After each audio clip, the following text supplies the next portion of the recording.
Welcome to the VR Gaming Podcast, a podcast and commentary about VR gaming, VR news, VR hardware, and VR reviews. I'm your host, Nick Lane. Just kidding.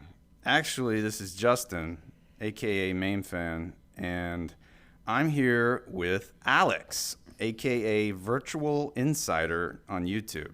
Hey, Alex, what's going on? Hello. Thank you for having me on. My pleasure. Yeah, Alex and I used to do a podcast together that we started called Virtual Strangers years ago. And then he and I both quit. And the two guys that joined with us, they're still doing it. So if you want to see us in video form, you could actually see the old ass episodes of Virtual Strangers that's still on YouTube. And here we are again. And I'm not sure what's going to happen here because... So Nick, he's really busy with work. He has a new job where he has to travel a lot, and he has this other pinball podcast and stuff, and he just doesn't have time. So he might not be doing this podcast anymore, and, this will be, a once-a-month thing. The last episode was June, so we skipped July, and now it's late August. So I don't know. I don't know if Alex is going to want to keep doing it. I don't know if we're both gonna quit again. Who knows? We'll just see what happens.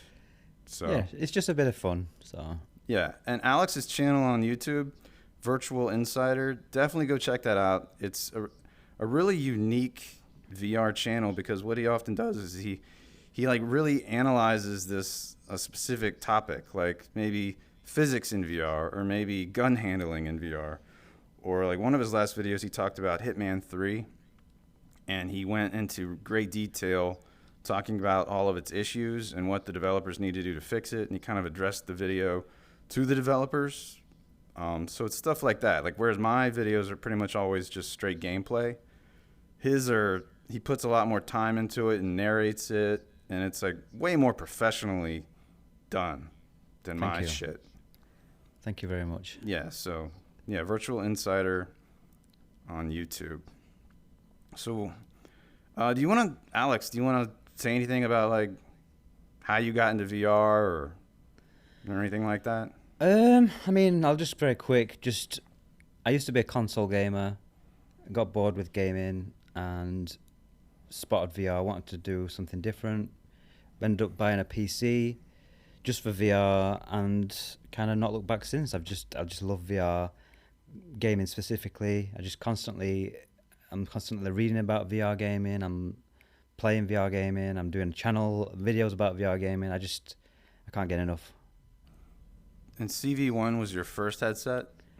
Yeah, I was a little bit late. I think it's about 4 years since I got into VR. Mm-hmm. So I had a Rift, and then I've got a Valve Index now, and I had a Quest 2, but I actually gave that to my brother because it was just sat doing nothing. Yeah. So does your brother use it? I only gave it to him a couple of weeks ago, and he says he's tried to use it. I don't know. My brother's weird. He just doesn't seem to be bothered about VR for some reason, but he's also really lazy, so I don't know. Maybe that's it. But I'm going to try and get him into it because I do love VR, and I do want more and more people to do it because I just think it's the future of gaming, personally. Yeah, I have some friends that I got into VR, and they're all lazy too, and they'd rather just sit. They don't want to. Yeah, he sits down and does it and stuff, and I don't know. I mean, maybe not everyone's going to get into it, but sometimes it's a bit frustrating when you see how great VR can be, and then you try and show someone, and they're a bit like, it's not, Mm-hmm. Yeah. I just sometimes find it hard to see how people can't see what I see, but I don't know. Okay. So we're going to focus mostly on what we've been playing, and we're not going to do like actual reviews, and we're going to do very little news. This is kind of what I think is the best part of the podcast, is just talking about what we've been playing. So, I guess I'll just go first. Yep, we'll just maybe alternate. Yeah, we could alternate games here. That would be good. All right, so Green Hell VR, I got a key from the developers, a free key, so thank you to them for that. And I did a video on my channel, MameFan.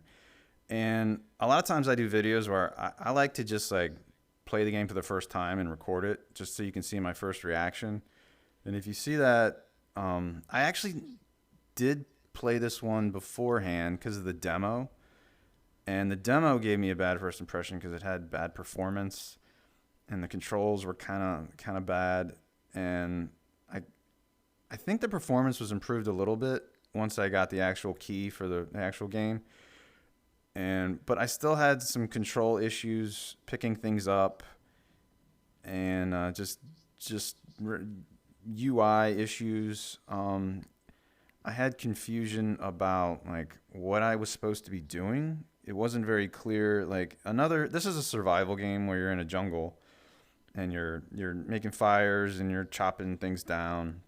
So it's sort of like The Forest. There's another game, Song in the Smoke, that Alex and I both played. I love Song in the Smoke. That game, like the controls for me worked really well and were intuitive, and you'd use your actual hands a lot and craft things with your hands instead of like just pointing at a book. Like in Green Hell VR, you're holding out a book in front of you and pointing at things in the book, and I don't really like interaction like that. So I went around in the jungle, walked around, tried to figure out what the game wanted me to do, and I felt confused and just unsure of what the game was trying to do, and I couldn't find the next destination. The graphics were nice, so I'll give it that. But otherwise, not really my thing. And you don't really like survival games much, right, Alex? No, I've tried Subnautica, and I do like Subnautica, but the thing that I don't like about survival games is that they're basically very grindy. Mm-hmm. So you have to just do a lot of collecting stuff, getting resources, building things. I just don't like that sort of gameplay. I did actually try Green Hill VR myself, Mm-hmm. but I didn't play for very long because I just don't like these sort of games. And from what I can tell, the interaction seems pretty good for a port. It's there's a lot of stuff you can do with your hands, Mm-hmm. chopping down trees and things. I actually played Song in the Smoke as well, which is actually a good game. Yeah. It's actually I don't know if it's the level structure, because Song in the Smoke, a lot of these survival games, they're kind of open, and you're basically just kind of doing what you want. Whereas Song in the Smoke is all level based, so Mm-hmm. you're going through each level individually, and you have certain tasks you have to do, and it teaches you the different mechanics of how to do stuff. And Yeah. there's a lot to learn as well in the Song in the Smoke. Like, you've got to learn a lot of stuff, to the point where I had a bit of a break from it, and then I came back to it, and I just didn't know what the hell I was doing, because you've got to like bang different sticks together to create Yeah. different things and then combine them, and yeah, it's pretty complicated. But it's probably if you want a survival VR game, I would say Song in the Smoke is the best one. Completely agreed. Yeah, that's one of my favorites. But I do love the Subnautica games. You can play them both, Subnautica 1 and Subnautica Below Zero in VR with a mod. I love those games, but they're not you don't use motion controls in those, and so you're not crafting with your hands. So they're not at the level of Green Hell VR and Song in the Smoke as far as VR interaction. Yeah, I think but- Subnautica has a more interesting world, Yeah, and I definitely. think you definitely want to see what the rest of the game has to offer. Yeah. It's just the actual gameplay for me, the loop of, especially at the beginning where because you have oxygen and you've got to constantly come up to the air Yeah. surface and then back down again, and it just became so monotonous and grindy. But I know if you push through, I know you get vehicles and things, so then you don't have to do that. So Yeah. maybe I need to push back through it. Plus, I've got this fear of like the deep ocean and stuff, so Yeah. it's like nightmare fuel for me, that game. Yeah. In Green Hill VR, you have to like constantly get water. So that's kind of their version of the oxygen. I hate that. I hate hate it. it. And then the water is dirty, and then you'll like get sick, and then you'll slowly die. You don't you need know. to drink that much. Like, seriously, you don't need to eat and drink every 5 to 10 minutes. I know. It's just like, it drives me nuts why that's a thing in video games that people like. Yeah. Why? Yeah, fair enough if you get thirsty after a while and you need to drink, but you don't need to do it every 5 to 10 minutes. Like an hour, 2 hours, fine. But it just drives me nuts when you're constantly having to drink water and eat food. And Song in the Smoke, you don't have to drink water, but you do have to eat food. So that's Yeah, they've got a casual mode as well, which is what I did. Yeah. And you barely have to do it. You still have to do it, but you don't have to do it. Like, it feels about right, you know. You don't have to worry about it that much. So yeah. And the only thing I ever had, only trouble I had with Song in the Smoke was the save system. A lot of times, I don't know if you had this, you'll forget to save, and then like you'll die, and then you got to start the whole level over. You could have lost a lot of time. is it campfires you save? Yeah, or you have to something? save at a camp. You have to make a Yeah. campfire to save. Yeah, because I had problems sometimes where I was just, because it goes like night and dark, day and night cycles. Yeah. And when it's night, you can't see shit, so you would literally have to light a torch and all this stuff. Yeah. And it's a lot. It's a lot to try and remember, and have to prepare stuff and make things and craft things. Did you get chased by the boogeyman? I didn't get that. To be honest, that's where I stopped because the thing started to really scare the shit out of me. Yeah. Because it just went pitch black, and I'd already heard that there was like monsters and things. Well, the only monsters are like the wild animals, Right. Like the thing that chases you at night is kind of like a ghostly thing. Right. The first time I saw it, I didn't know that was even a thing in the game, and I was like, "What the fuck is that?" And I actually was. It's genuinely quite scary. I think it's it's like borderline horror game sometimes. Yeah. So it's definitely, that's the only thing I would say is if you're not into horror, you might struggle a little bit with Song in the Smoke. Yeah, and I love horror, so Yeah, you love it. yeah. So I guess we can talk. You can talk about your game. We'll just go back and forth. Yeah, I'm just looking at my list because I know you've got like Resident Evil games on there. So maybe we I could didn't talk play. about... I didn't play 8 since our last podcast, though. So Have you not finished 8? no, I finished 8. But it was like I talked about it already in a previous podcast. Right. So, but I 'Cause can I know talk about 8 with you right now. Yeah, I mean, I've played all the Resident Evils now. It's 2 remake, 3 remake, 7 and 8, and I've Yeah. done them all in VR with the mod, Yeah, which is excellent. I mean, it's really one of the best mods out there. definitely. Full motion controls. Obviously, there's still things like interacting with menus, picking things up, are still done with like a button press. But you aim with with the motion controls. You have to slash your knife with the motion controls. You have to, you can two-hand weapons like you can in a native VR game. So it really does feel close to a native VR game in a lot of ways. And I finished Resident Evil 8 recently. I do like Resident Evil 8. I think the first half is better than the second half. Yeah, I agree. The bit with the castle and everything. There's certain parts which I really enjoyed, and there's a section where you go through like a house in the dark, and that is genuinely the most scared I've ever been in any VR game. Oh, Obviously, wow. I don't want to spoil it what happens in there, but there's something really creepy about this thing that comes for you that really got under my skin. Luckily, it doesn't go on for too long, but The shit it was saying creeped me the fuck out. The noise is horrific. I just got to say, as a father, it creeped me the fuck out. I think it was the noise that it made more than anything. Yeah. And it's pitch black, so you can barely see anything. Yeah. And it's just making this horrible noise. I can't say what it is because it'll spoil it, but Yeah. it's just freaky as shit. Honestly, it scared the crap out of me. But it is a very action-orientated game, so most of the game, you're very heavily armed. You've got lots of ammo. It's not like the other games where you're struggling for ammo a lot and you're having to kind of like run and try and survive. It don't feel more survival, this one. It feels more action. Yeah. And there's still some cool moments because you do obviously get to, with the motion controllers, you do get to, go a bit John Wick sometimes, and you're fighting off lichens and stuff. But I did prefer the other games. I think 2 is my favourite probably. Just because I think the pacing is so well done and it's just consistently good throughout the game. 3 is more action focused as well, but I didn't enjoy it as much as 2. 7's excellent, apart from the bit where you go, I can't spoil it, but there's a bit towards the end which is okay. Still good, but not as good as the first half. Yeah. And I did enjoy the story in 7 a lot. Like the family. There's like a Baker family, and it's just interesting to find out what happened to them, and and there's some real freaky shit that goes on in that house and what happens to the family as well. I think it's the craziest game I've ever played. 7. Yeah, yeah. I mean, there's some crazy stuff in 8, but Mm-hmm. I think 7 just feels more realistic and grounded, Yeah. whereas the others feel more over the top. Especially 8 feels way over the top. Like, some of the stuff is just so stupid. It's hard not to laugh at some Like of the some stuff of that the boss happens. battles. Yeah. Yeah. I can't spoil it, but there's some stuff that it just like, oh God, it just kind of lost me a lot on the stories in parts of it. But Yeah. yeah, they're all good. If you want to play the Resident Evil games in VR, then I highly recommend the mod. It's completely free.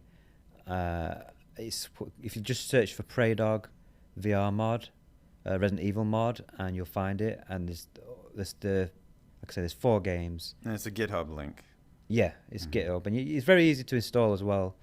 I think with 2 and 3, because they're made for third person, they can feel a bit clunky. But there is a mod Yeah. which you've tried, Yeah. which the fixes that. The guy named Ashok. He has a mod on Nexus Mods for Yeah, both 2 and 3, where it makes it like feel like more like a native VR game, where it's just your view is nice and smooth and there's no swaying or anything. yeah. Because with the standard, because you're basically just controlling a third person character, but in first person, Mm-hmm. it feels like a bit of a tank movement, and you can't strafe. The camera moves around a lot, Yeah. and it just feels a bit clunky. Yeah. Especially in bosses when you're trying to avoid things and then Oh, you that's kind of get tough, yeah. stuck.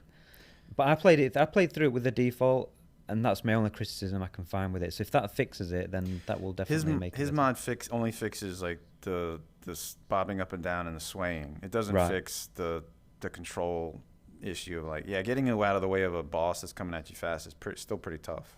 Yeah. Yeah. Third one's better because it's got like a dodge mechanic, Yeah. so you can dodge out of the way. And I found the boss fights a lot more enjoyable in 3 Remake because you've got more space. Mm-hmm.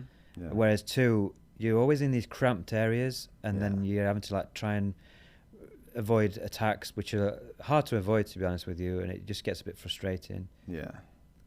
Yeah. So, I mean, I played, I have on the list here Resident Evil 3. I beat that. And I played Resident Evil 7. I beat that on PSVR. Yeah. So then I went into Resident Evil 7 and played it. I don't know, I didn't get that far. And then I was just like, everything that's happening, I already know it's coming. So Yeah. it's hard to be. I would just need to like maybe play that years later. So I Yeah, can you just kind of forget. Yeah. Because I But- played Resident Evil 2, with Vorpex in Mhm. third person. So that when I played it again, luckily there's 2 stories kind of with Oh that yeah, game. the Claire one. Yeah, so I did the Claire one, whereas I Okay. originally did the Leon. So there was some differences, different enemies, different weapons. There's an Okay. actual different sections which are completely new. So it wasn't so bad, but there was a lot of it that was the same. Mhm. So it did lose a lot of that kind of wondering what was going to happen. Yeah. So if you already played through 7, playing through it again, even with motion control, it's not going to have that same impact. That guy Ashok, he did make a mod with high res textures for VR. So maybe I'll try that, and I don't know, maybe that'll Give it a go, because I yeah. did notice that same with 8 really, that some of the textures can be quite low res. Yeah. Just it's weird because some stuff looks great and then other stuff looks a bit muddy. Yeah, I was surprised by that in 8. You would think in 8 they would have, Yeah. used higher res everywhere. I think he just uses some sort of AI upscaling to improve all the textures, which Yeah. must take a lot of time. But Yeah. yeah, I would recommend that as well, because when you're so close to everything, you do notice like some of the textures, and it can pull you out of the game sometimes when everything looks a bit low resolution and muddy. Yeah.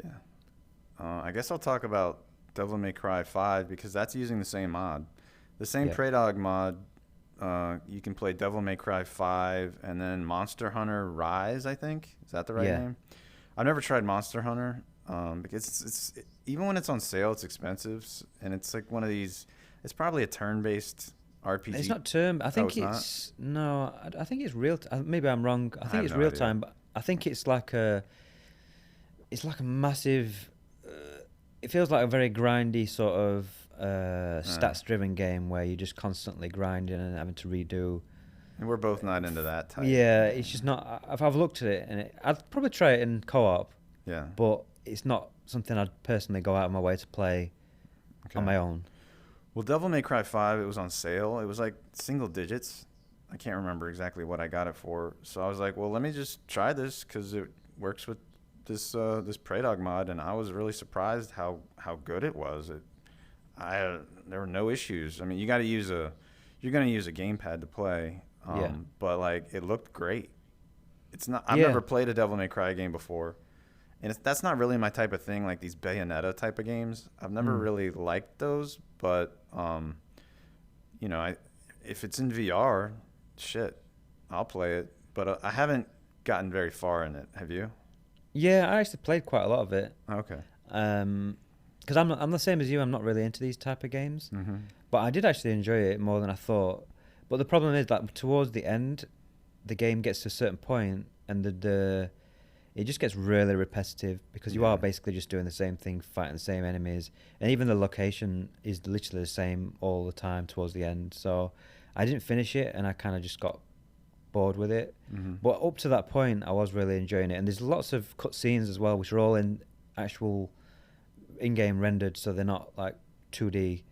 And some of like the intro scenes really cool to watch in VR. Like so there's some slow motion stuff, and bullets come whizzing past you slowly, and it's really good to experience. But it is obviously gamepad only, so it's not going to be some people don't want to play games without motion controls, and we would never work with motion controls anyway. But if it's something you wanted to play anyway, I would definitely try the mod.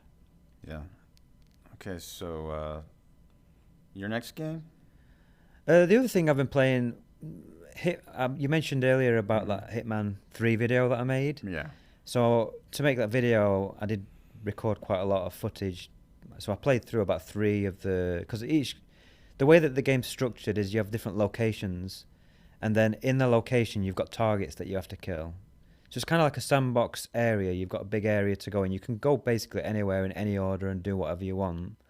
And then you have these targets that you've got to find and kill. So I did 3 of those locations, and it's got some problems, but there is still something cool about being in those locations.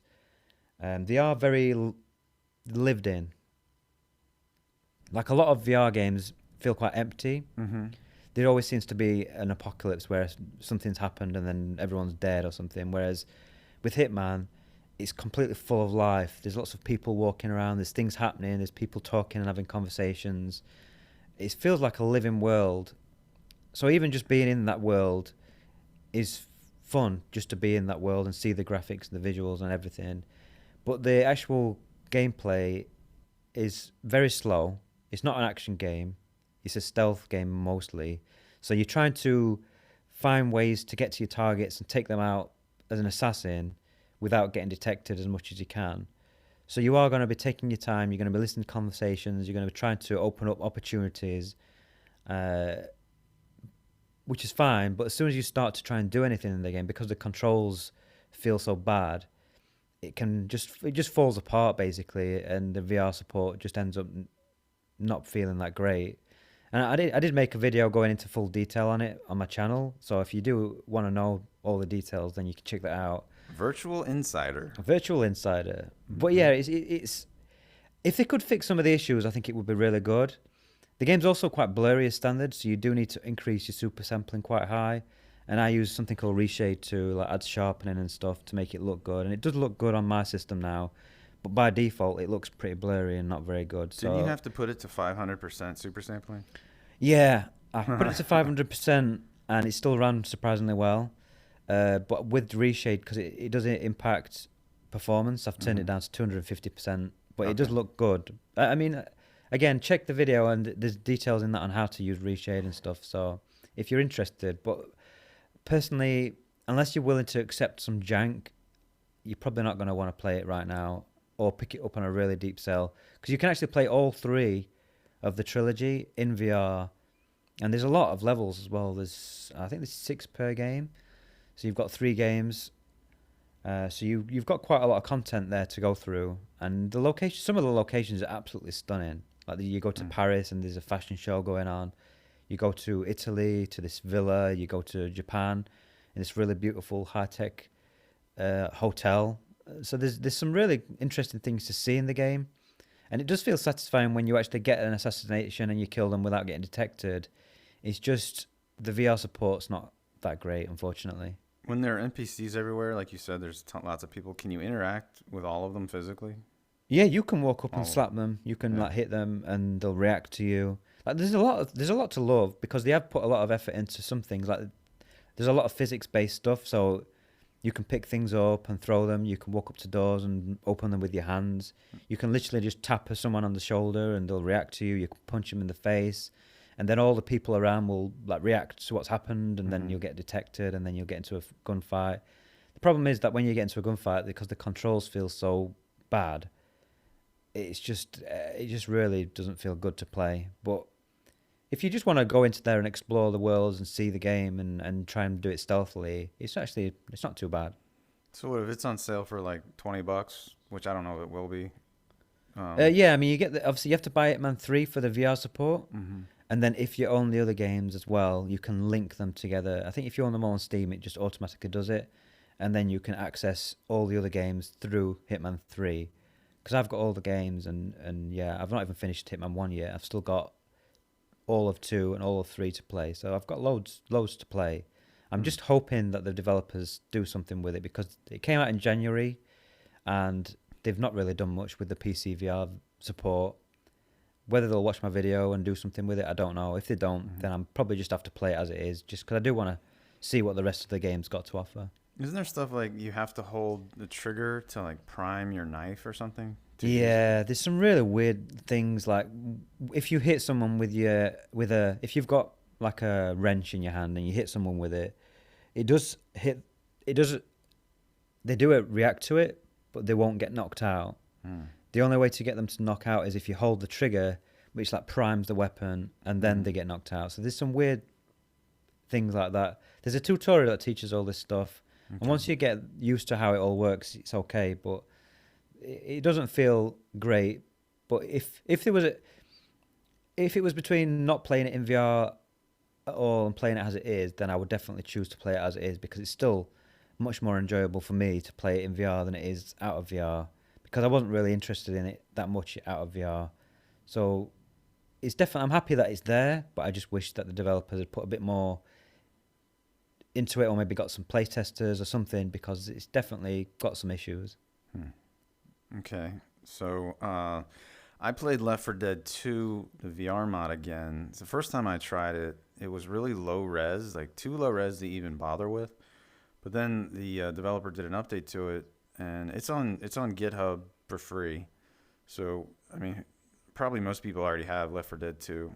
I had never even played it before, which is crazy, until this VR mod. No, I haven't. Oh, you had neither? I've still not played it because I haven't tried it actually. Okay. Yeah. Like even in 2D, I've never played any Left 4 Dead game. So I'll, when After the Fall came out and everybody was like, "Oh wow, Left 4 Dead in VR," I was like, "Yeah, it's great." So with this update where he fixed, so the update, what it did was now it renders to your headset's target resolution.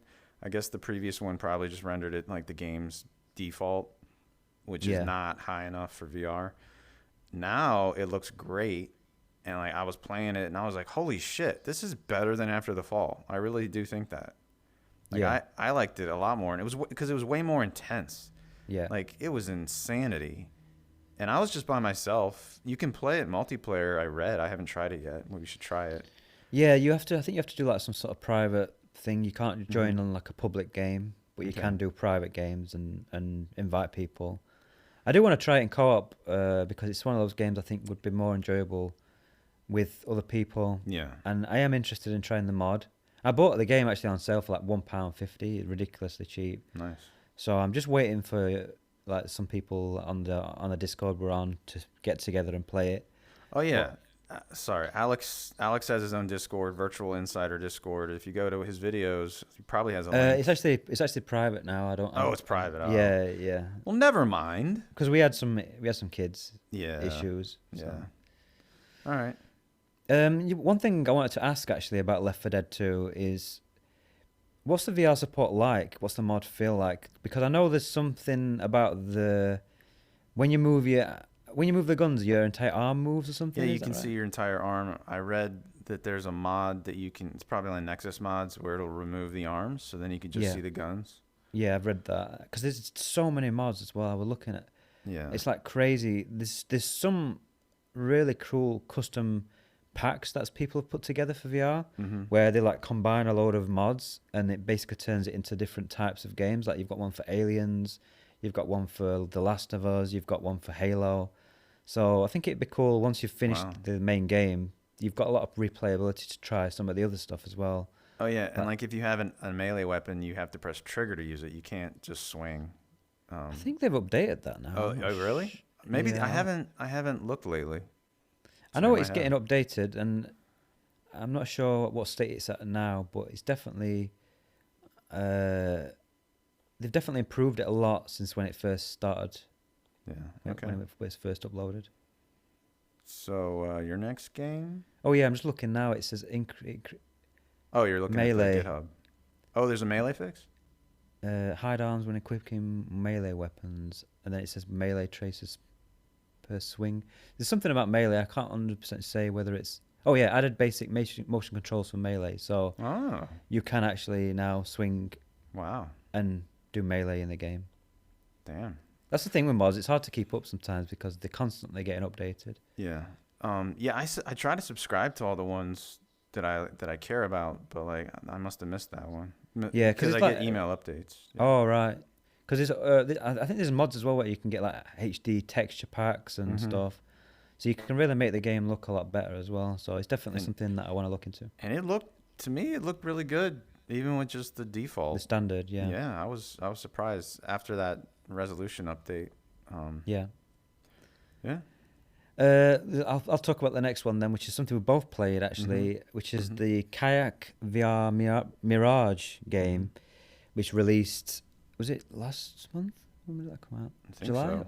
Yeah, this is obviously a kayak VR game, which has got really very realistic graphics. It's like borderline photorealistic. Yeah, do you think it's the most realistic graphics of any game in VR? It's up there. I mean, it's Yeah. definitely one of the best. Yeah.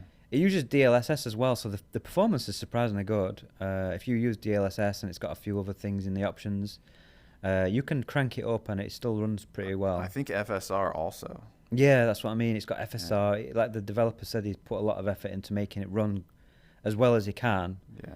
And when you consider how good the game looks, it looks really good. Mhm. I'm surprised it's not really blurry or anything. It looks nice and clear. So it's definitely one to look at. If you just want to look at graphics, then this is one of the best ones out there. I cranked up the settings all the way to the top, and then I was noticing some frame issues. So I was like, Oh yeah, shit. you can't put everything up way. I mean, it's got like cinematic settings and stuff, Yeah. which are like crazy. I don't even know how anyone could run that. To be I honest with you. tried. Nah, Yeah. I wouldn't recommend it. I think you can run a lot of things on high or epic. Yeah. But yeah, cinematics a definite no go. Yeah, the only issue with this game is I think there's only like 4 areas.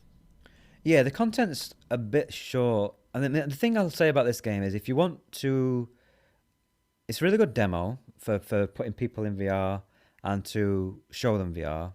Because even if they just sit in the kayak and they don't move around, just being in that world is really cool. It's really good for just, I find it like a meditative kind of thing as well, like just Yeah. paddling around slowly, being in those levels. It does feel very good to escape sometimes and just go Mhm. into these different places. And there's one of my favourites is actually the Norway one, which is on this like Nordic coastline, and there's a storm Yeah. version, and it looks incredible. Like you're in the night, there's a rain coming down, the water's a bit more choppy, there's lightning, and it lights up the entire like cliffside and everything. It looks really, it's really immersive to be in that kayak in some of these levels, and the attention to detail is great as well. Like they've got little details, like they've got whales, they've got turtles, they've got little icebergs that collapse because there's an Antarctica one, and there's like this cave thing you can go in at night, and it looks beautiful. And And at it's just, Costa Rica level, there was like a pack of dolphins chasing me around as I kayaked. yeah, it's just incredible. They've put a lot of effort into like these little details, which make it makes it worthwhile, even just paddling around just to find all these little things. Mhm. Because have you ever played The Climb? Yeah. That was like that, where they made the world feel alive by having like a wildlife fly out, polar bears walking around and stuff. It reminds me of that a lot with the detail they've put into this. Yeah. The only thing that because there's races as well, which you can do against the clock, and you've got several races per location, and you've got bronze, silver, and gold times to beat. And one thing I find is that I just suck at this game. Like I cannot get the hang. I've not managed to get a bronze time on even the easiest. I've barely done any of that time trial stuff because like it's like too stressful for me. Because you've got to put a lot of effort in. Like you can't just sit there.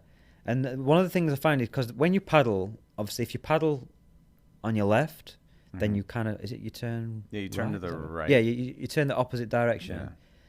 But there is a thing where you can stick the oar into the water, and then you do like a sharp turn. Yeah. And what I find is if I'm trying to paddle on one side, if you keep the paddle in for too long, then it starts to turn to that in direction. that direction. So that if I'm trying to turn left, so I'm paddling on my right hand side to turn left, but then sometimes then it'll be like fighting it where it's trying to also turn right, and it frustrates me. I've actually messaged the developers about it because I do find it's a bit too sensitive on the oar. Maybe there's a setting for that.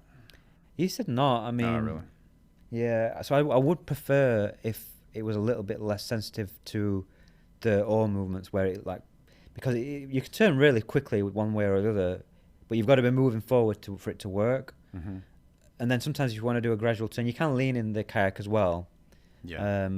It's just something I've just really struggled to get the hang of with the races and the times. So I tend to just find myself just paddling around. Yeah, I wish you and I could race each other like idiots. You know, that can't kayak. That would be fun. But there's no multiplayer. There's no I think there's like asynchronous multiplayer where you can race against other people's times. Yeah. And you get to see the ghosts of the other kayak, which is, you know, as good as we're going to get right now. But I think they are going to expand. They're going to do like white water rapids and stuff as well. Oh. So there's more to come, and it's definitely a good game, and I do like it, but there's just not lots of content there. So if you're not into graphics, if you're not into like just chilling and being a bit more like just exploring, then you might not enjoy this one as much. Yeah, on Quest, there was a National Geographic game that had kayaking, and that was really cool. Yeah, I did that actually. You did that? That was one of the best Quest things I did. To be honest. Yeah, I was impressed with that one. But this is, of course, you know. This is like next level. It's like that, but 10 times better looking. But yeah. Like the water is just so beautiful, and you can see the ripples, and when you look down, you can see the bottom sometimes, and you can see like fish underneath that distort as the waves come over the fish, and it's really good, really good. And originally you couldn't interact, like you couldn't push the oar into a rock like to push away, but now you can. So that's a cool update. Yeah.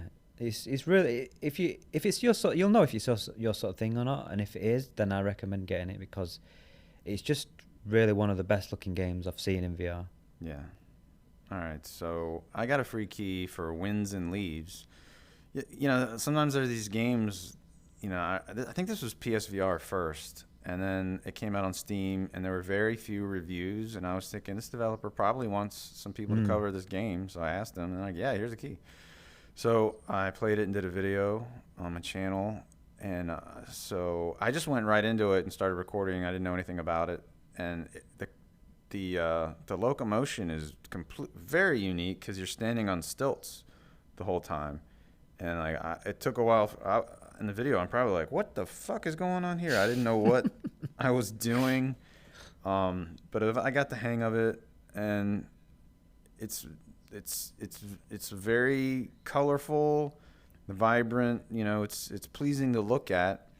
You might struggle with the controls. I think I had it on like there might have been like a seated mode and then a free loco or room scale mode. Maybe if you do the seated mode, maybe it'd be easier to control. I'm not sure. But you just go through these really vibrant, colorful areas, and you it reminded me a lot of the game Flower on PS3, because there's certain areas where you have to kind of make them lush again with these various tools that you find along the way. And as you make the area lush and green and vibrant, you can walk through it. But if you keep trying to go through this kind of desert land ahead of you, you'll die. And you just keep progressing that way, and you keep coming across different architectures and stuff, and it's kind of it's mysterious. I liked it, but I kind of got to a point where I didn't know what the game wanted me to do. I got kind of lost at one point, and there was this giant tornado off in the distance that I wanted to go toward, but I couldn't figure out how to get over there. I think what I needed to do was you find seeds as you go, and you have to plant the seeds, and that's kind of how you make these areas more lush as you go, and then you can walk through them without dying. And I think what I had to do was combine seeds, and I didn't realize that. And like to create different types of seeds that allow me to go to different areas, like where that tornado was or whatever.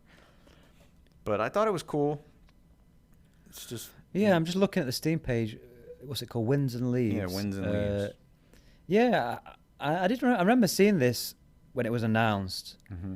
And I just didn't know what it was. Like, it doesn't really tell you much. It's difficult to know what sort of game this even is. Like, is it a gardening simulator? What the hell is it?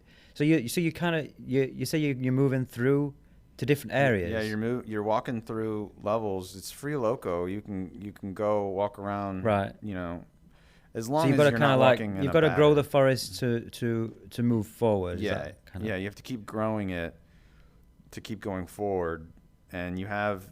It's weird. You're on this stilt thing, and your tools are like all around you, attached to this contraption you're in. It's kind of weird, hard to describe. Right. You have like a pouch full of seeds, and then you have this mug, which is kind of how you get life. You have to insert this mug into trees along the way, and then it refills your life. And then there's some other tools that I can't remember that are also hanging on you. It's very different. It's interesting. I'd like to play it more of it. Yeah, I'm just looking at it now, and I'm actually going to try this because it looks kind of interesting, actually. So I'm just going to yeah, you have access to it. I will try it because the reviews are actually positive. There's not many, but the reviews that say, and it looks like it's quite a long game. Like people have put 6-10 hours into it. Mm-hmm. I do like kind of chill games sometimes that aren't, where you're not constant, like with Resident Evil 8, sometimes it just felt a bit too much, when you've got constant dread and the feeling that you're constantly being hunted and trying to get, there were sections where it was really intense, not scary, but just intense with the amount of enemies, and sometimes you just literally just get overwhelmed. And sometimes I don't want to do that. Sometimes I want to play a game where I'm just a bit more chill. I can take my time. I like a bit of a puzzle, maybe, and soak in the atmosphere. So this looks like something I might actually enjoy. So I'm definitely going to give it a go and try. And maybe I'll talk about it if we do another podcast. Did those speaking of Resident Evil 8, sorry, I was wondering, did those lichens ever get to you, or were you like, this is nothing? Because they look pretty They did human. at first. Yeah, because if people don't know, I've got a little bit of a fear of werewolves. Basically, when I was really young, my stepbrother pinned me down and forced me to watch Michael Jackson's Thriller. Yeah. And that scared the absolute shit out of me to the point where I couldn't even watch any sort of werewolf thing, anything with werewolves. It would just scare the shit out of me, and I just couldn't watch it. Yeah, and we had opposite reactions to Thriller. Yeah, because you watched it young as well. Yeah, I was 5, and that's I just begged my dad to keep playing it on a loop. Yeah. Oh my God. Yeah. Because it was quite realistic for the time. Yeah. So as I think I was, but I was probably like 5 or 6 or something. Yeah. And it just absolutely terrified me. So I can't watch. Well, I can now. I've got over the fear, obviously. But like when I tried watching, what was it, American Werewolf in London. Mm-hmm. That transformation scene, that was horrific. I couldn't watch intense. that. But I'm okay now. I can do stuff. So when I was doing this Resident Evil 8, because there are lichens or werewolves in the game, at first there's a section where near the beginning where it's dark, it's night, you can hear them but you can't see them, and you're like, you haven't got a gun. That was one of the scariest parts of the game for me. That was really intense, and I struggled. But luckily, it does turn to day, and then it kind of just becomes an action game. So it was okay. I still didn't like having them around, and the noise they made really sent shivers down my spine. But I could handle them okay. It definitely wasn't like scary for me. Okay, so there are lichens in the game, but then there are actual werewolves. Which scared you more? What's the difference? I didn't know there was a Well, difference. well, the lichens are like kind of like semi-human. They're like hybrid human. They Right.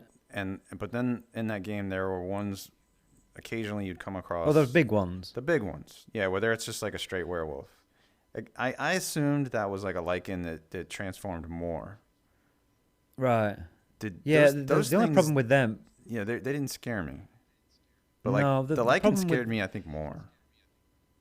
Maybe because they they were. I were mean, faster. I don't know. yeah, they were okay. I mean, I think the lichens because they look more human, kind of scarier. I don't know, like the Hmm. when thing like the werewolf big things, they Yeah. just look like something that was just pure fantasy, and Okay. they Yeah. didn't feel real. Yeah. Plus, because the only problem with the Resident Evil games, which I will mention, which we didn't mention before, is that you can't really run with anti-aliasing. There's no real anti-aliasing in the game, Hmm. so it looks good, but there are sometimes like with beards and hair, sometimes things can look a Yeah. bit shimmery, Hmm. and because those werewolves were basically all hair, Yeah. they were just very shimmery, so it kind of ruined the look of them, to be honest with you. But yeah, Yeah, I didn't that's find them scary. I found the lichens more scary. That's a good point. The anti-aliasing. Yeah. Yeah, it still looks great. Like most of the time, you can't even. It looks surprisingly good to say that there's no anti-aliasing on, but there are obviously moments like that with the beards and the hair and stuff Yeah. that can pull you out of the game a little And bit. those big ones you stay far away from, so they're gonna the resolution and the anti-aliasing is gonna be more of an issue because they're further away. Mm. Yeah. Yeah, they are a bit shimmery. So. Yeah. All right. Are you up or me? I don't know actually. Yeah. Oh, you just did Winds of Leaves. I just did yeah. Winds of Leaves. So yeah, you're up. I think a lot of this stuff we've played, Yeah, both I think- played. Yeah, we both played these next two. Should we just go through the demos that we've played? Yeah. Because there were some demos with the Steam. What was it Yeah. they called? The Steam VR Fest. Yeah, yeah. Steam VR Fest. Yeah, they did like I don't even know. The thing is that I don't know why they do this because they said it's a Steam VR Fest, but all it was just demos. It's Yeah, like, and then the I demos, was I think- expecting some sort of. There were a lot of we've already seen. And they so- usually stay up. I don't think it's a temporary thing. I thought there were going to be some sort of show and announcements and stuff, and it was basically just demos. I so. think always expect the least from Valve.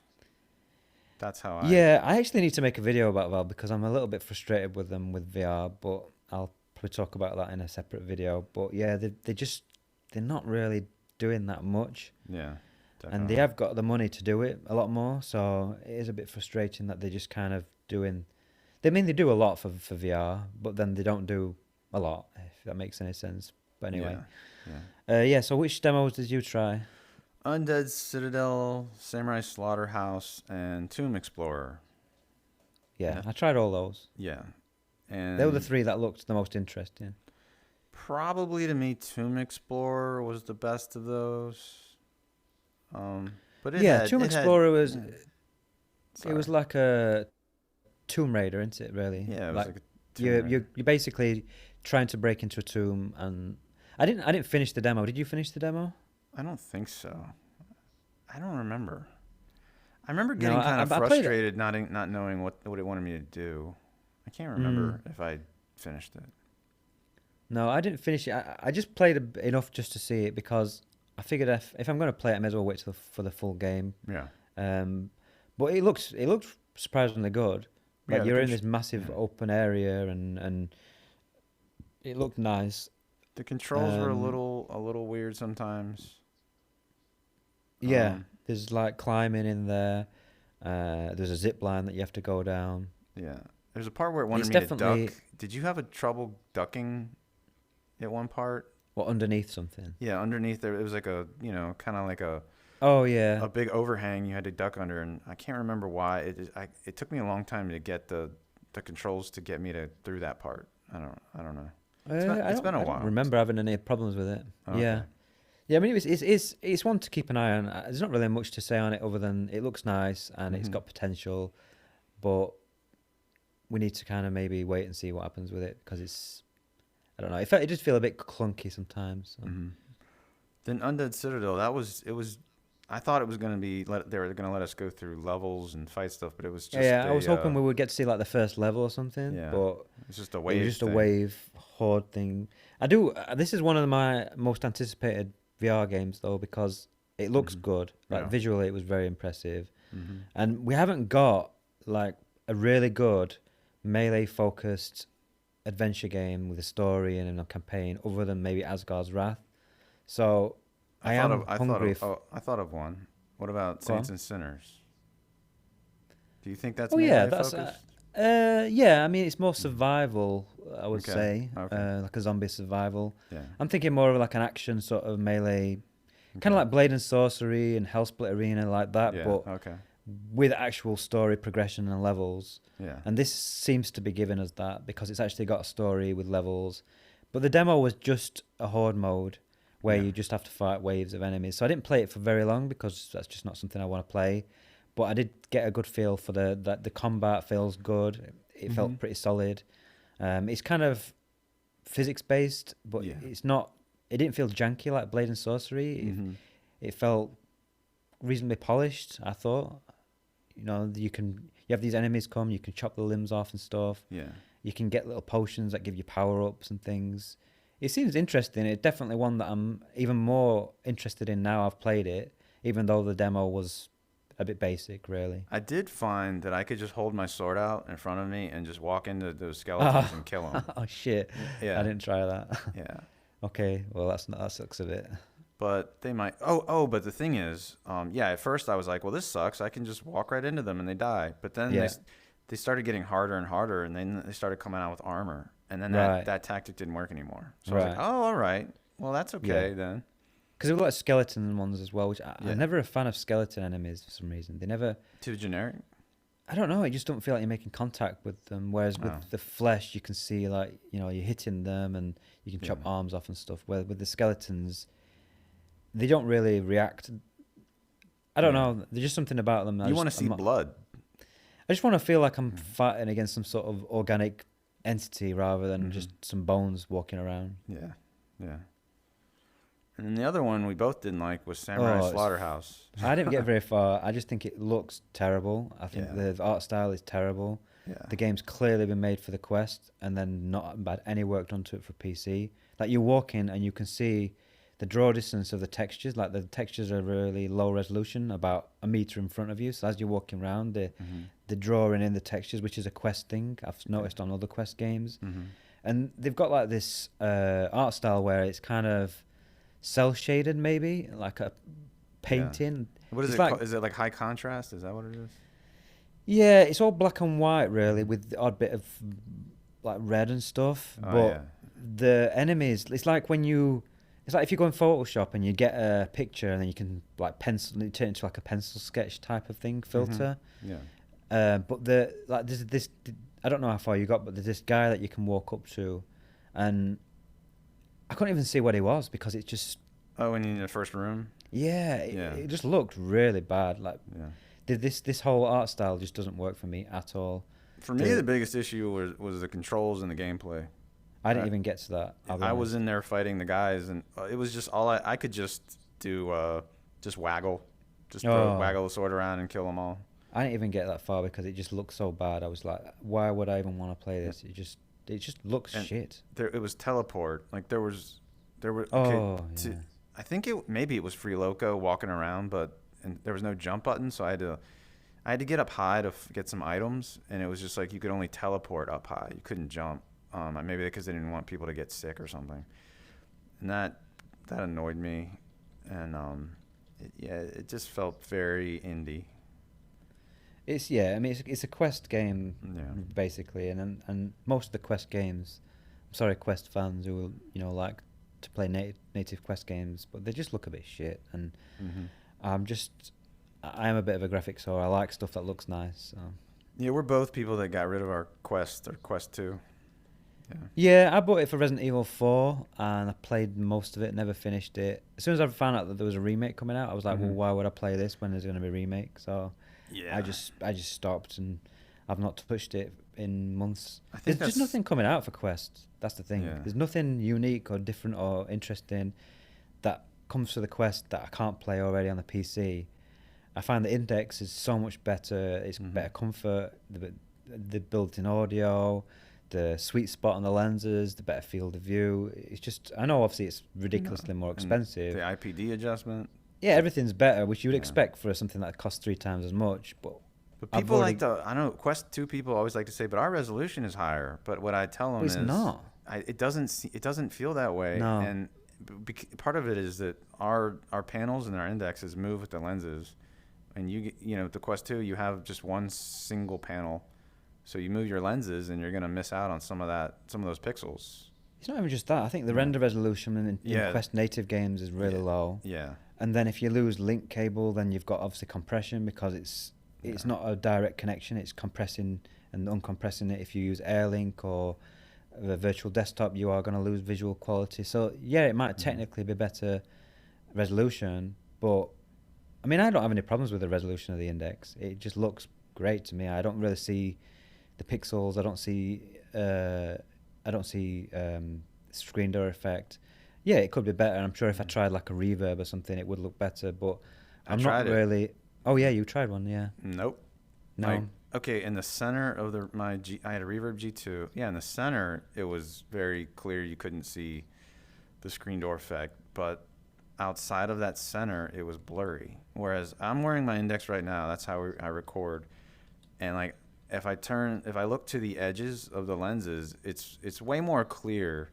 Of course, as you get to the edges of a lens, it's going to get more blurry because that's just how a lens is. But like the G2 was way worse. Like, cause I was going back and forth between the two to compare, and it was like, holy shit, I love my Index even more after trying the G2. Yeah, that's the thing with the Quest for me. Like, I played it, I used it, and as soon as I went back to the Index, it was like, this is just so much better. So yeah, I don't care about the wire as much as some other people because I don't find it that much of a problem. But yeah, and the Index issue that those other two headsets have that's better is they have less glare. Index does have more glare. Yeah, the Index does have glare. That's the only downside, which is around it's like a light around the edges of the lenses, which you can see mostly when you're like in a dark environment with light, like a single light or something, and you do notice it. And there's no perfect headset, unfortunately, right now. But to be honest, I'm not that bothered about hardware. The thing that I've always been focused on is games. Yep. And for me, I will happily keep my Index for as long as I need to until something needs to be like leagues above for me to be even barely interested in changing right now. Yeah.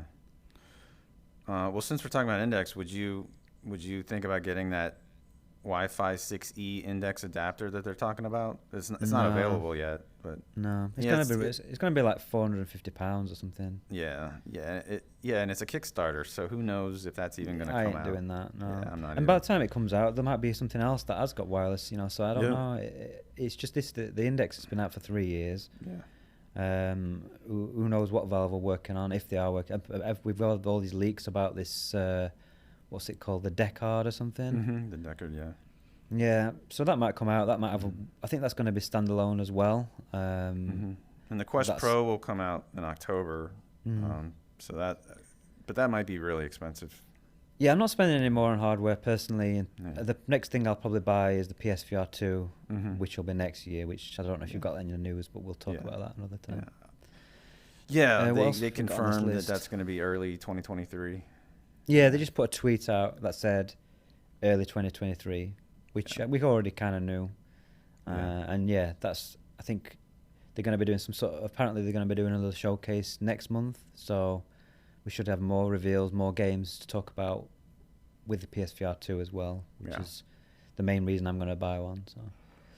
All right, so the next game I played was Super Kit To the Top. This is a sequel to the Top, but this is early access. Right now, I would not recommend this. Really? I gave it a negative review. Yeah, and To the Top is one of my favorite VR games. Yeah, that's why I'm surprised because I know you love To the Top. This is to me. This is nothing like To the Top. It doesn't have any music right now. Okay. And the levels, from what I played, they're all just these like auto-generated levels where you just keep running across the same pieces over and over again. They're not like levels like To the Top where everything you go through as you go through the level is unique and like, interesting. You just keep coming across the same ladder and the same, like, couple of balls. It's just like they put the game, it's like an algorithm that just auto generates levels. Right. Now, I was talking on the Discord complaining about it, and they told me that there are actual levels, but like they're hard to find. Huh? Yeah, you have to find like a key to then be able to like unlock the levels, but I'm not even sure where you need to go to do that. I don't know. I don't recommend it. One thing that's different, they have added enemies in it, and so like you can punch and stuff to kill the enemies, but I had trouble getting that to work well. I would say wait for this to actually have a full release before you think about it, because it was, Yeah. I think it was $15 at least, and it's definitely I'm just not. looking at it now. Definitely not. Is it $15? Yeah, 15. Yeah, it's not worth that right now. And the reviews are all saying, like, there's mixed reviews, but Yeah. the ones that are negative are saying the same as you. Like, they love the first game, but this one just, Yeah. the stages feel the same, and it's not got that magic of the first game. Yeah. So. Yeah, I don't play early access stuff usually anyway, so the first one for me made me really sick. Really sick. I could not. I think the problem is that I can't handle head orientated movement, and the way this works is that even when you're in the air, you go where you look. So if you're in the air and you're looking around to figure out where you need to go, you're moving around all over the place, and it just made me feel really sick. And I tried about 3 different times, and I can handle a lot in VR, but I just couldn't handle that. Yeah. Meanwhile, I find that I prefer head oriented because I don't like having to worry about where my hand is. Yeah. I don't know why that is. I mean, I just have my hand by the side. I mean, if it's head orientated locomotion, just walking around, it's fine because I can compensate with the stick. So if I want to look left and move forward, I can kind of like strafe a little bit, and you can compensate as you're walking. Yeah. But obviously this one, it's literally like when you're in midair, the stick does nothing. You're controlling your movement with your head. Yeah. And I don't like that rigidness of you having to really focus your head movements like that. So. Yeah. Yeah. All right. That's all I have to say about that one. I think we're done with because I didn't get to play a lot because I moved into a new house this month, and my focus has been that. So you've played more than me. Yeah, I'll quickly run through a few of mine because I've been playing some stuff. I played Project Wingman, which is it's like Ace Combat, but it's got actual VR support. It's a flat non-VR game as well. And you can play it in VR, and it's actually really good. I'm not really into flying games because I do find them very repetitive, like you're just swooping around and shooting and non-stop. And this is the same, but there's something about it that I really like. That it's like, how can I describe it? It's very fantasy driven. You are based on Earth, I guess. I think or maybe some sort of planet, and everything looks like Earth. So you've got mountains and seas and stuff. And you've got these clouds which you can fly through. And as you fly through, the raindrops form on the windscreen, and it looks really cool. And the graphics are quite nice, and the gameplay is really good. It's arcadey, so you don't have to worry about, some simulator games where you can stall out and things. You can just yank on the flight stick as much as you want, and it'll just always just do what you want it to do. I love yanking on my stick. Oh, I love yanking on. I do it all way too much, to be honest with you. But the main thing is it doesn't have checkpoints. That's the main negative that I have. And the missions can be quite long. So you can be in a mission for like 20 plus minutes. And they always get harder. Like they've got like stages. So you'll start off, things will be a bit easier. And then they'll have another wave of enemies that'll come that you've got to get rid of. And then they'll have some sort of big boss thing with these big airships that have got missiles on the back and stuff. And so you generally do die if you're going to die towards the end of the mission, but there's no checkpoints. So you could do like 15, 20 minutes, die, and then you've got to start all over from the beginning, go through all the easy bits, all the way to get back to where you were. And there were one mission in particular where it took me 9 attempts. So imagine, like 10, 15 minutes each time, 9 times. It adds up. I think that's why I quit playing this. I tried this, and I think yeah, I got too frustrated, but you The stuck good, in there. Yeah. yeah, the good thing is that once you get past, I think it's like mission 5, the game gets really good. It does get easier as well as you go unlock better planes, Mm-hmm. and I'm not dying as much. I can get through a lot, some missions first and second time now, and I'm really enjoying it. Some of the missions are crazy as well. Like there's one where you're over the sea with a storm, and it's obviously completely over the top storm. Like there's lightning constantly going on off all the time, and you fly up into the clouds, and then you're up above the clouds, and it's like it's just it's difficult to describe, but it just feels really good. Actually, flying up into the clouds, and then you come out of the clouds, and it's really dark and it's moody again, and then you've got the sea, and sometimes you'll lose complete orientation of where you are, and you'll fly out of the clouds. And I ended up dying once where I flew out of the clouds, and all of a sudden the sea was right in front of me, and I couldn't pull up in time. Jeez. Yeah, it just feels really insane and crazy, that level.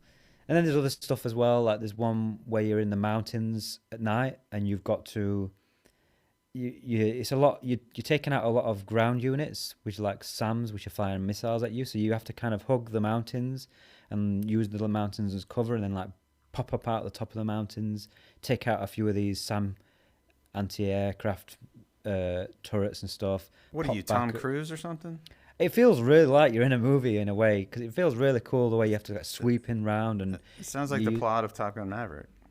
I've not seen it actually. Oh, that's what they do in that. They have Yeah. to get really close to mountains, and they're taking out ground targets, and they have to get close to the mountains so that the ground-based Yeah, that's kind of what you have to hit do them. in that mission. It's one of my favorite missions actually, because I really enjoyed the way that the mountains and like I say, the visuals are good. So it does feel realistic when you're actually flying around these mountain ranges, and you're kind of using them as cover and flying up.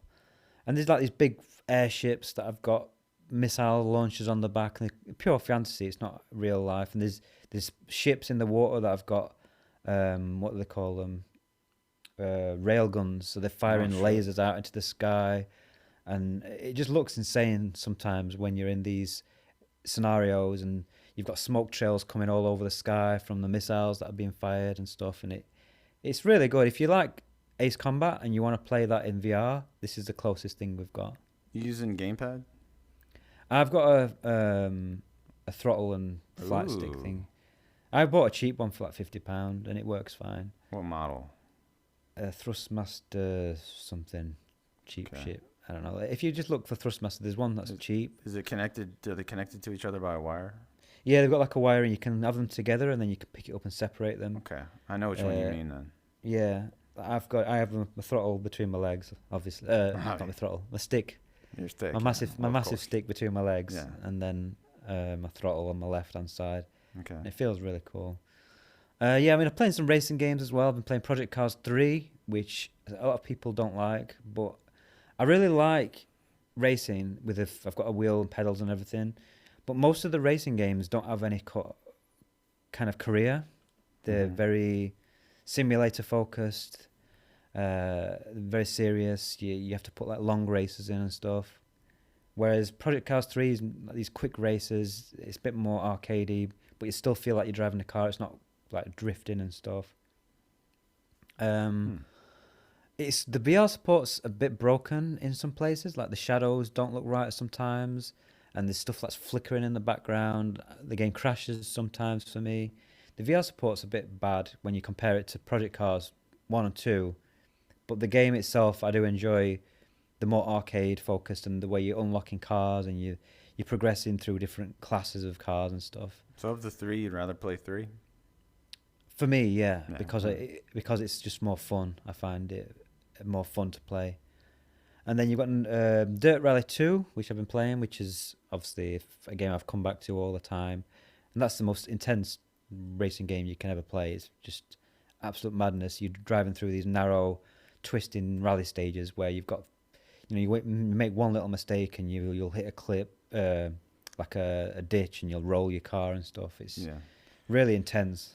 I played Dirt Rally, the first one, a lot. I loved it. And I only played Dirt Rally 2 when it first came out, and there were performance problems, and I haven't gone back. I need to play it again. But It's definitely been improved. And if you've got your, because when I played it, I had a 1080, and now I've got a 3080.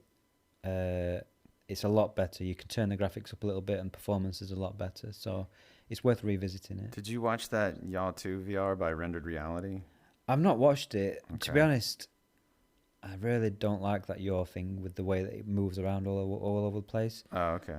I would prefer something that just kind of moves a little bit and gives you vibrations and stuff. Because and maybe I need to try one, but I just think if you move it, obviously, I don't know.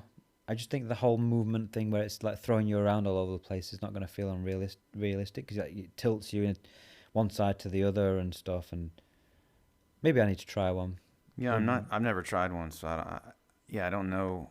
I couldn't buy one how it without trying it works. first. Yeah, I don't know. Did the image of the car would need to move perfectly with the simulator, with the yaw? Yeah, And I don't that's know. what I mean. I don't know how In my that mind, works. I think I'd rather just have something that tilts a little bit and just vibrates and like simulates you going over a bump or something, rather than. Whereas that your VR thing is like a ball that Yeah. rotates completely 360 Oh. degrees and onto the side and yeah, it looks crazy. If you watch that video, he's in a roller coaster on one, and he can't get the game to pause, and then it starts going nuts. Like he almost gets injured. Yeah, I bet you couldn't get injured because the thing's throwing you around all over the place. Yeah. Yeah, it'll go back really far, and then it slammed down twice. It was like, he was like, oh shit, I gotta get out of this thing. Yeah. So I definitely want to try one. Yeah. How much are they? I think the cheapest is 1,500. Oh, Jesus. Yeah. You can get a lot cheaper motion rigs that aren't, more just like a fixed unit that moves around a little bit. Oh, okay. You don't need to pay that much money. Hmm. The only other things I've played, I'll quickly go over two more, which maybe we'll cover next month, or in more detail, because I do want to play more of them. But Alien Isolation, I've been playing the mod of that. I got to the point where the alien came. I shit myself and turned it off. So I need to try and put more time. I think what my plan is with that is to just let the alien kill me a few times, and then I think that'll just kind of just get rid of that fear, and I'll probably be okay then. So that's my. Sorry, did the alien kill you and then No. you turned it off? No. Okay. I saw it. It walked off. I hid under a table, and I said nope, and I turned it off. So yeah, I love the Alien films. Yeah. So that's why I play this game, because I'm not really into these stealth hide and seek games where you're kind of defenseless. But I love the Alien world, the universe, and the xenomorph. So that's why I do want to try and push through and see more of it. Did you see there are these like survival missions in the menu? I think it's called. Yeah. There's some stuff like survival missions where you can just get in there straight away, and the aliens. Yeah, you can get in there straight away and immediately have a flamethrower. Right. And so then if the alien comes at you, you can just use the flamethrower and it'll run away. But it'll keep coming back. Yeah, I kind of wanted to just do the campaign. Okay. I have got a mod for it as well, which apparently increases the range, because I've heard that the alien basically just constantly hovers around you all the time. Yeah. And that would just frustrate the shit out of me. So this mod apparently like increases the range, so it's the area that it's moving around is a lot larger, so you see it less often. But then sometimes it'll come out of range, and then it'll just walk around a corner, so it can sometimes make you jump more. So it's kind of a mixed bag, but I just don't think I would want to play it much if it's just constantly going to be popping down and hiding and stuff. Yeah, I found it more just annoying. Yeah, that's the thing. I do know that if I play it enough, I'm just going to get annoyed with it rather than scared. So that's why I feel like I need to push through more. But yeah, we can talk about that maybe next time if I play more of it. Half-Life 2 VR mod, which I think we should probably leave till next time, because the actual public beta is coming out next month. What's the date of that? Is it 16th of September? Yeah, I think it's 16th. Yeah, so it's on Steam and you can wishlist it now. Yeah, I've actually got early access to it, so I've played up to Ravenholm on that. All I'll say is that it's excellent. It's one of the best mods, if not the best mod out there. It feels like a native VR game. You've got manual reloading, you've got ladder climbing physically, you can open doors physically. It's got full room scale. It looks good because they've upsampled a lot of the textures and stuff. The gameplay itself is excellent. it feels really refreshing to have a game that's focused on, because a lot of new games, like with the Resident Evil games, a lot of the appeal of that isn't really the gameplay for me. It's more the world and the enemies and stuff. Mm-hmm. The gameplay itself can feel a bit clunky, whereas Half-Life 2 just flows so well. When you're in combat, you've got so much mobility. You can jump, you can move around a lot quickly. You're quite fast movement, and it just feels refreshing to play a VR game that has that movement and isn't restrictive. And it's really well paced as well. Like anyone who's played the Half-Life 2, you're not always in combat. You're always seeing new things. There's physics puzzles which you have to now solve by physically picking up objects with your hands and doing things with them and stuff. So it works in VR really well. So yeah, definitely, if you want to play Half-Life 2 in VR, I can't recommend this mod enough, and you'll really love it. I think I haven't played Half-Life 2 since it came out in like 2004. But yeah, this is still, I think, my most anticipated VR game right now. Yeah, I played it when it was the Orange Box, Mm-hmm. which was, I think that was like 11, 12 years ago. Mm-hmm.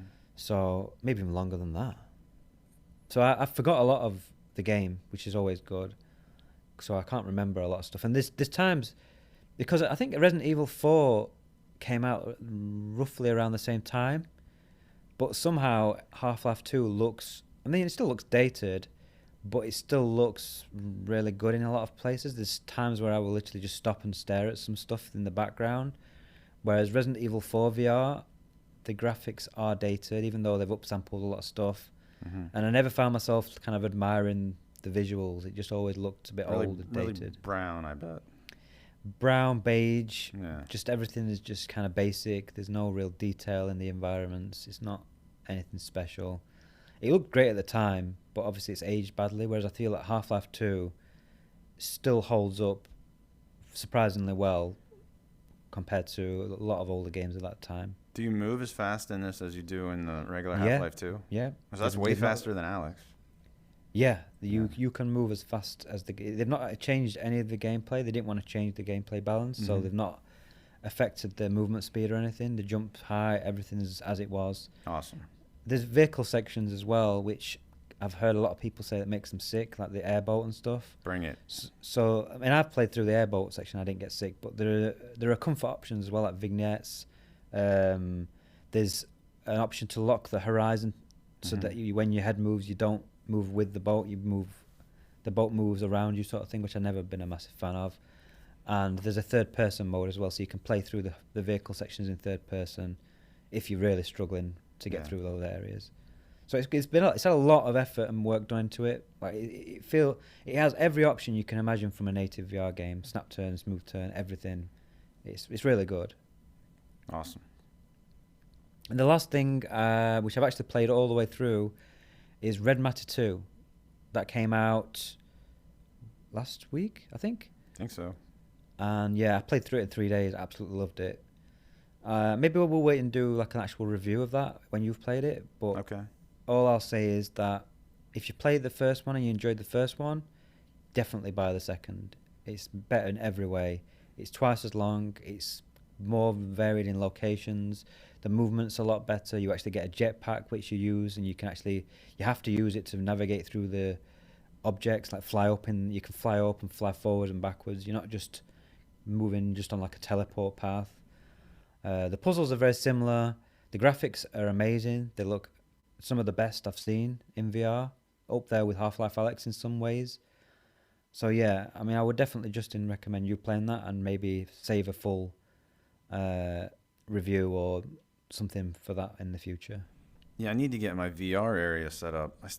I'm in my index right now, and to record this, I just set up one base station because my VR room, because I just moved, still has shit everywhere. But yeah, I'd like to get this set up so I can play Red Matter 2. Yeah, that's the best out of all the native VR games that we've had. I'd say that's probably my favourite so far this year. Yeah. Wow. I do love adventure. It's not a very fast-paced game or anything. There is a bit of combat in it this time. Mm-hmm. So if you want action and combat, you're not going to like it. But if you've played the first game and you like that sort of adventure puzzle game, it's the best. It's my favorite. It's my new favorite puzzle game now. So. So do you hold a gun in your right hand and then you have that little controller thing in your left? No, the control, because just to explain for people who haven't played it, the way the game works is they have like your in-game hands that are holding a controller that mimics the same controller you're holding. So if you have a Vive, if you have an index controller, the controller looks like an index controller. Oh, they have models for multiple headsets. Yeah. Yeah, if you've got a Quest, it looks like you're holding a Quest type of thing. So it matches up with your controller, the buttons and everything on it match up perfectly. Obviously, they've made it look more futuristic and it doesn't look like you're holding a piece of plastic. And then you have these claws that come out so that when you're picking something up, if you're turning a knob or a dial for some of the puzzles and stuff, you use these claws rather than your hands. It's really interesting because it does make it feel more immersive because you don't have any like jank with your hands kind of like clipping onto things. So obviously it's a bit weird because sometimes you think, well, you could just use your hands. But obviously the way that they've done it is that you're actually kind of holding these tools. And it's like a multi-tool. And then sometimes you can turn one into a flashlight. You can turn one into like an interpreter so that you can scan things and you can read different languages. You've got a gun in your right hand, so the tool kind of morphs into, like transforms into this gun. So you're holding a gun, and then you can press a button and it transforms it back into this claw. So that's how it works. But you don't get the gun until like halfway through. The combat's not the best, but it's definitely different. It's good to have something different other than just puzzles and environments and stuff. Oh, that kind of reminds me of Lone Echo 2, where you can switch on your same hand between different tools. Yeah, it's kind of similar. Yeah, except this game is actually good. I would say it's got a lot of similarities to Lone Echo in that obviously you're in space. I'm kind of almost giving it a review. But you're in this sorry. Yeah, it's fine. It's fine. Maybe you can just talk about it next time. But you go to, like in the first game, you just went to Saturn. You go on a base on a moon on Saturn, and then in this game you go to several moons. So you start on Earth's moon, then you go to one on Saturn, and then you go to one on Neptune, and you actually get inside a ship and you fly up and you can see outside the window and everything. It's really cool. But when you land on the planets, like the Neptune one, it reminded me a lot of Lone Echo because you can just see for miles, and it's surprisingly amazing what they've done because they have obviously made it for the Quest 2 as well. And from what I've seen, it still looks great on the Quest, but it does look better on the PC. It's got like dynamic shadows, high resolution and stuff. And it looks amazing. Like you can look off into the distance, you get on a tram ride. It's just like a lot more epic. If you like the first one, you'll love this, definitely. Yeah, I like the first one a lot, but it's been so long since I played it that I don't remember much, like as far as the story. Yeah, I was the same, but I did remember the ending. I think that's the main thing I could remember. The ending was weird, I remember. Yeah, it was a bit of a weird, and yeah, it's a bit of a twist at the end. Was it a love triangle or something? I don't want to spoil it. Never mind. Yeah, right. There's some weird. I'll tell you off air, but there's a weird twist at the end of the first one, and the second one, at the beginning they do kind of, you go into this room where you have to scan a bunch of stuff, and it's all stuff from the first game to try and jog your memory and remind you of some of the characters and stuff from the first game. So I don't think you really need to know the story of the first one because it does stand alone, I think, but it helps if you've played the first one as well. Okay. All right. Well, that's all the games. I had something in news I kind of want to talk about. So Meta showed all their different prototypes that they've been working on. They have a varifocal prototype, a distortion correction prototype, a prototype that they say is like retina resolution, and then an HDR prototype. They all have different code names, like the varifocal's Half Dome 3. They showed, and then Butterscotch is the one that has the 60 ppd resolution. And what's that? What's the Index PPD or the Quest PPD? I don't know. That's the pixel per density. Yeah, pixel per degree. And, right. Maybe there's a site called VR Compare. They might have the PPD for each one. Index PPD. So what they said that's 2020, whereas Rift is like 2090 and Quest 2 is 2060. Right. I don't know if that helps. So the Vario arrow does that 60 ppd at the very center, like that. Right. So. Oh yeah, it's got those two little screens. Yeah. So then there's another prototype called the Holocake 2. That's just like holograph and pancake lenses combined, and it uses laser light. And there's a distortion simulator. You could read about this or watch the videos on YouTube. There's a tested video, and I'm sure Road to VR and Upload VR covered it. But the coolest thing I thought was the prototype called Starburst, because it does HDR, but it's like it does real HDR. So like a Quest 2 is 100 nits, and an HD TV, I think with HDR is like around 2,000 nits. But this Starburst prototype does 20,000 nits. So it can do super, super bright colors. And they were saying when they tried it, I mean, this is something that like you and I can understand higher resolution. We can, we can understand a lot of this stuff. We're like, all right, whatever. But we've never seen what that. I mean, you'd see it when you go out and look at the real world. I mean, I'm guessing when you're out in the real world, that might be 1 million nits. Who knows? I don't know how many nits that is. But like, yeah, one problem with these LCD and OLED screens is that they just can't get bright enough to simulate what the real world really looks like. But they were saying when they were looking at these images, it was like, wow, this like they were looking at a ball and changing the shadows or the light source around it, and like this thing really looks real to them. And it's just made me wonder, all right, is this the key? Because for me at least, games never look real, even close to real. Like I think that's part of why I never get scared in games, even in VR. I never am convinced. I never feel even remotely like I'm really in this place. And I've wondered, is this the reason? Do I need this real high dynamic range? And I really want to try it.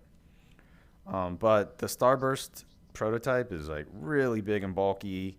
It requires so much power and heat that there's just no way that could get into a consumer product. But eventually we'll have micro LED displays, which could get really super bright.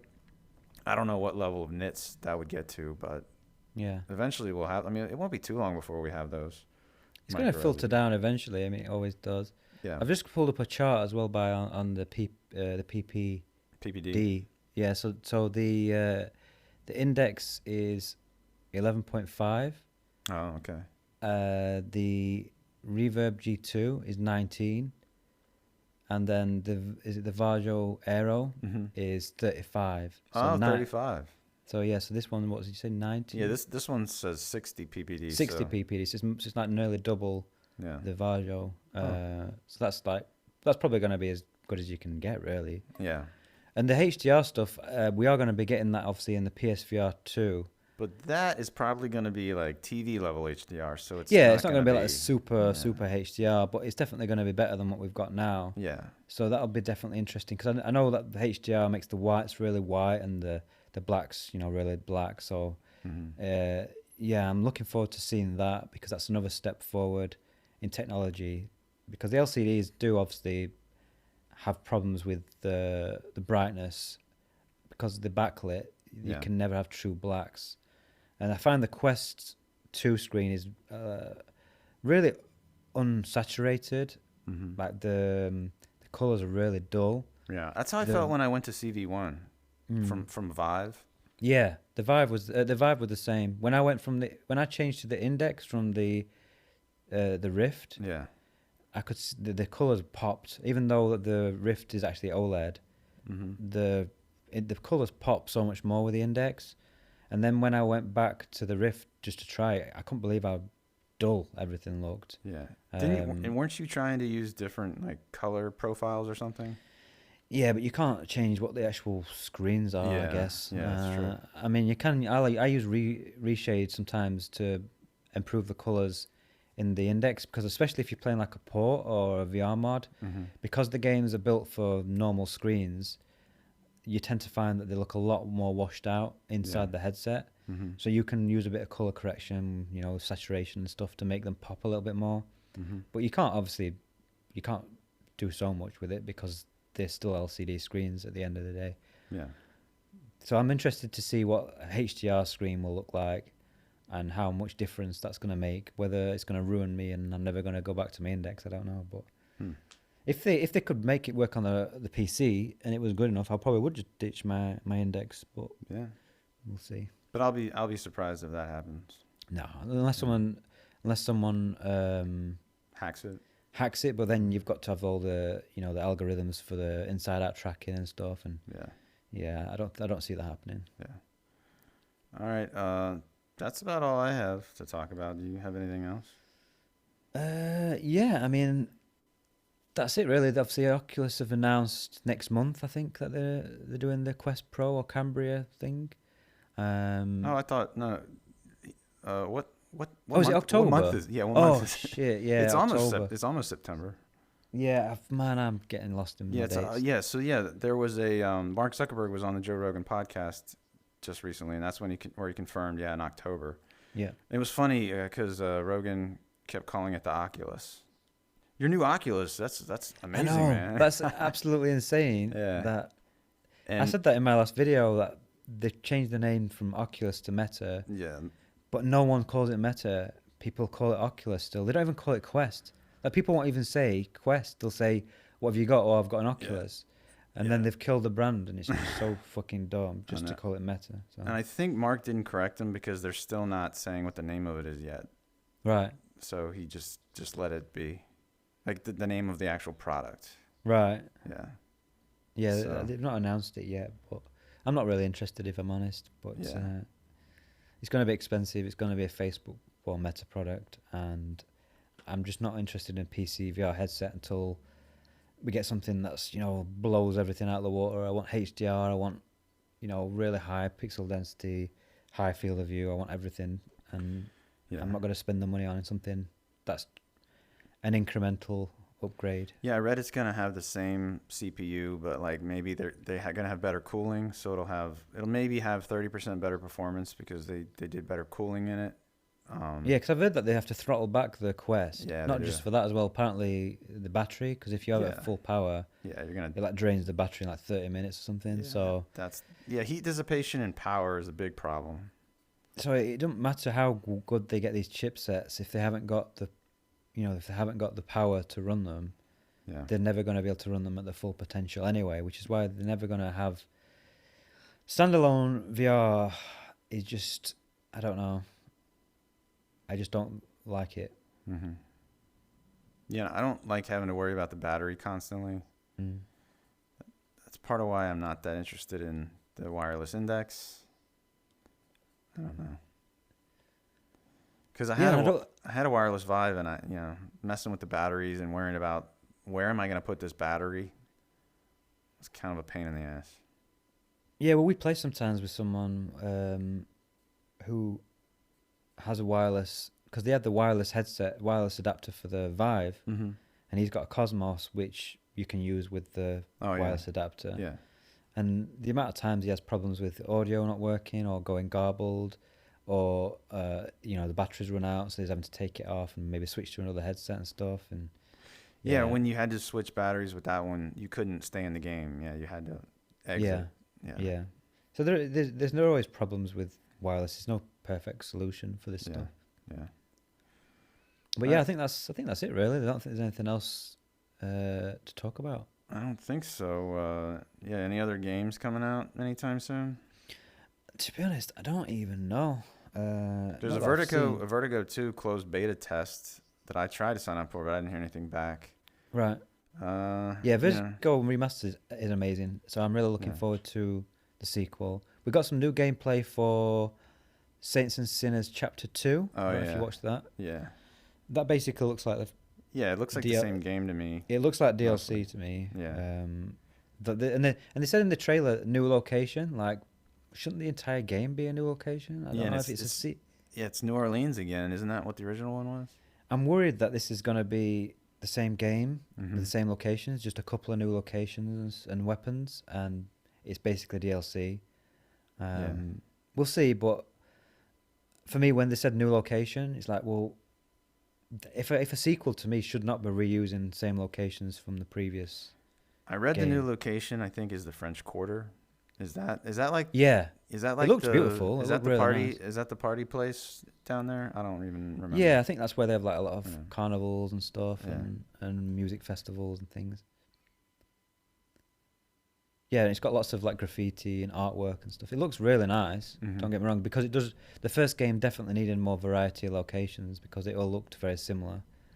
And I'm hoping that they have more mission types because basically, the first game was go into this area, get this thing, and come back. That Mhm. was it. Yeah. And they had these little story side things, but they dropped off after a while, and they didn't really mean anything. And you had these bells which came after a while, so you could never really have enough time to do the side missions and do the main mission. So Yeah.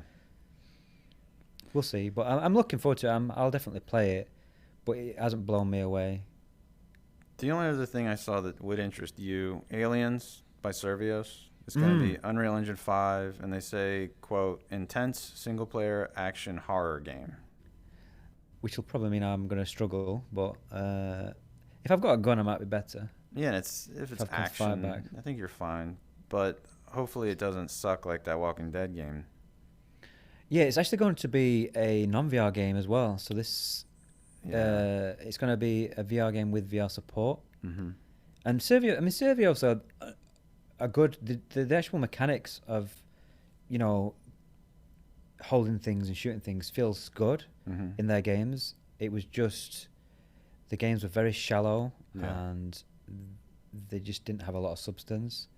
So if they've got a bit more of a budget now because they can make it for a bigger audience with the non-VR players, I think we could see a more fleshed out, full-length game that has VR support, which is one thing I'm actually looking forward to with the PlayStation because they are pushing for this hybrid thing where you're going to have a game come out that has VR support and non-VR support, like Hitman in a way, but as long as they can get the actual VR support solid, even if it's just like Resident Evil VR mods solid, then I'm happy because then we get actual proper full-length AAA games to play in VR.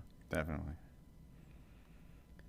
Although it is one thing I will say about Red Matter 2 is that after playing a lot of mods and stuff, it reminded me of what a real, native VR game can feel like compared to a mod. So there is definitely a place for the native VR games going forward, but I do like the thought of as well having full-length AAA games that have VR support. Yeah, did Red Matter 2 feel a lot more smooth? The frame rate felt a lot better? Yeah, everything just felt... it felt amazing. The game, because it's been made for the Quest originally, it runs really, really good. Like, you can crank up the super sampling if you wanted to, and it runs still... Don't even push my 3080 to the maximum. But it looks great. I can't believe how much... The optimization they've done is absolutely unbelievable, because it doesn't look like a Quest game. That's all I'll say to it. It's one of the best looking VR games on PC. Wow. All right, so I guess that's it for this episode. I think this is episode 33. Yep. So that's it. Thanks for listening. Thank you for having me on. Yep. I hope you'll come back. Yeah, if people enjoyed it. I don't know if there's anywhere for people to leave feedback. Maybe review the podcast on, what does it go on? Is it on I think Apple? it goes on all the podcast platforms. So rate it. Give it a thumbs up if you can. Yeah, if people could give us some feedback. If we do carry on with it, I'd like to know what people think, and if we need to improve things, maybe we're rambling too much. Maybe make things a little bit shorter. I don't know. Let us know. All right. Thanks again. All right. Bye. Yep.